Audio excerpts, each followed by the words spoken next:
If you're a fan of the Dragon Ball Z franchise, then you may want to check out Dragon Ball FighterZ on Nintendo Switch. And even if you're not into fighting games in general, I still think you should check out FighterZ. It's a little intimidating at first, as the case with all fighting games, but spend some time in the excellent single-player tutorials and you'd swear this is one of the most intense fighting games you ever played.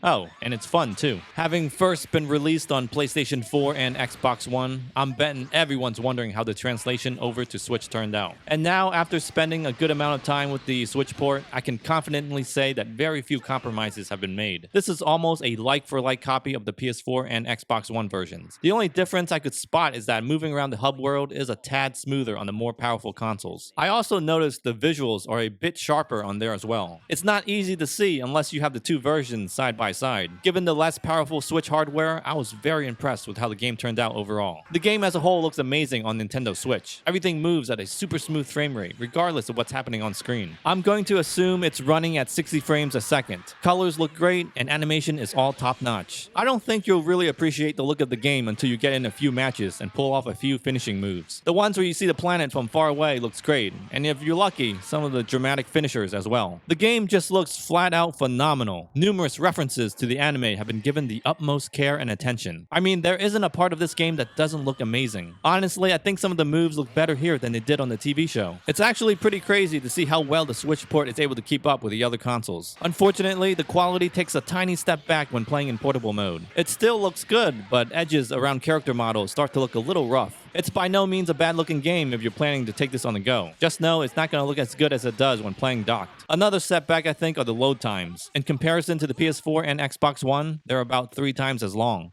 Ouch. When it comes to the audio, I'd have to say the game sounds great. It's like I'm watching the anime, but better for some reason. Maybe it's because everything is coming at me at such a fast pace. Character voices sound like they were ripped straight from the anime. Little touches here and there show you the developers really cared about being true to the source material. I mean, listen to these footsteps.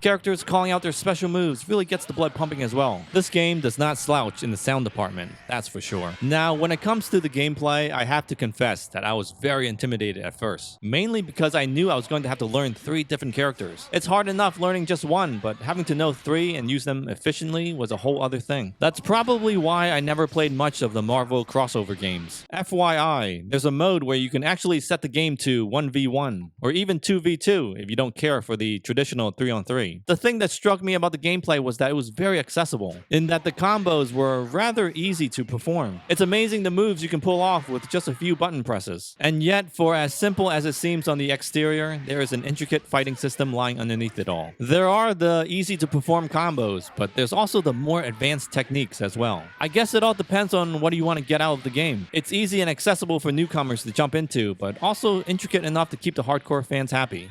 I like that. What I found really helpful was the Bootcamp Mode. Basically an extended tutorial that teaches you all the different mechanics found in the game. If you're having trouble figuring out the fighting system, then I highly recommend spending some time here. Another thing that will help you is simply to just play the game, but play with another friend though. Don't head straight into an online match because you're gonna get annihilated. And then you're gonna get discouraged, and then you're gonna stop playing altogether. So don't do that. Of course, with every game I talk about, there's bound to be something that annoys me, and FighterZ is no exception. My main complaint here is the hub world. You're given control of an avatar, which you move around the screen in order to select the mode you want to play. Sounds pretty simple and straightforward, but in my opinion, isn't really necessary. I mean, it looks cool to move around the screen with other characters, but does it really add anything to the gameplay? Plus, I feel like finding the mode you want to play becomes quite a chore. Wouldn't it just be easier to have everything laid out like a menu instead? Some of the modes are pretty hidden as well. I mean, I didn't even know the game had an arcade mode until just recently. I'm walking around and realized there's a corner of the hub I hadn't yet been to. Turns out it was the arcade mode. It looks cool, but I think the game would have been quicker and more efficient without the hub.